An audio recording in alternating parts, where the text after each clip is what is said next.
एक व्यक्ति को रास्ते में यमराज मिल गए। वह व्यक्ति उन्हें पहचान नहीं सका। यमराज ने पीने के लिए व्यक्ति से पानी मांगा। उस व्यक्ति ने बिना कोई प्रश्न किए झट से अपनी थैली से पानी निकाला और उन्हें दे दिया। वृद्ध ने कृतज्ञ होकर जल पिया और फिर कहा, वत्स, मैं यमराज हूं। आज तुम्हारी आयु पूरी हो चुकी है और मैं तुम्हारे प्राण हरने आया हूं।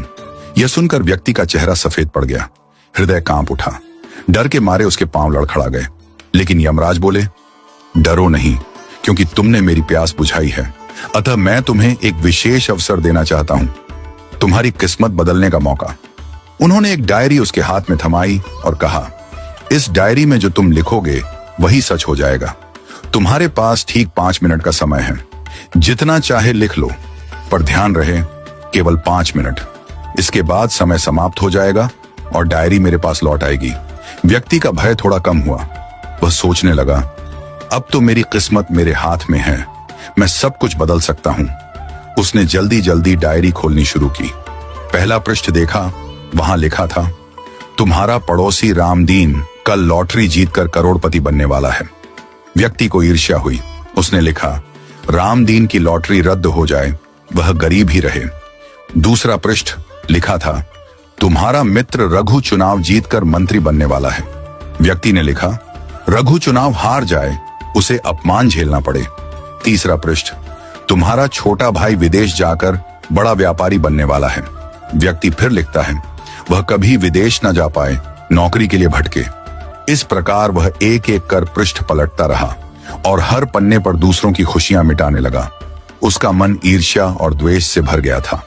अंत में उसने डायरी का अंतिम पृष्ठ खोला। यह उसका अपना पृष्ठ था, जहां लिखा था, अब तुम अपने जीवन का भविष्य तय कर सकते हो। वह मुस्कुराया, पेन उठाया, लेकिन तभी एक ठंडी सी आवाज आई, वत्स, तुम्हारा 5 मिनट का समय समाप्त हो चुका है। यमराज ने धीरे से डायरी उसके हाथ से ले ली और कहा, तुमने अपने जीवन का सबसे कीमती समय दूसरों का बुरा सोचने में बर्बाद कर दिया। न स्वयं के लिए कुछ लिखा, न अपने जीवन को सुधारने की कोशिश की। यह अवसर तुम्हें ईश्वर ने दिया था, पर तुमने अपनी दुर्बुद्धि से उसे खो दिया। अब पछताने से कुछ नहीं होगा। व्यक्ति फूट फूट कर रोने लगा। हे यमराज, एक मौका और दीजिए, बस एक बार। यमराज शांत स्वर में बोले, वत्स, समय और अवसर दोनों यदि एक बार निकल जाएं, तो फिर लौट कर नहीं आते। यही सत्य है, यही धर्म है। और फिर यमराज अदृश्य हो गए। समय अनमोल है, इसे सोच समझकर उपयोग करो। ईर्ष्या और द्वेष जीवन को नष्ट कर देते हैं। यदि ईश्वर तुम्हें कोई शक्ति या अवसर देता है, तो उसका उपयोग अपने और दूसरों के कल्याण के लिए करो। दूसरों का बुरा चाहने से तुम्हारा भला नहीं होता। जो व्यक्ति अपने भाग्य को सुधारने की जगह दूसरों को गिराने में समय लगाता है, वह अंत में अपने हाथों अपनी ही हार लिख देता है। सच्चा मनुष्य वह है जो अवसर मिलते ही प्रकाश की ओर बढ़े, न कि अंधकार में दूसरों को ढकेलने लगे।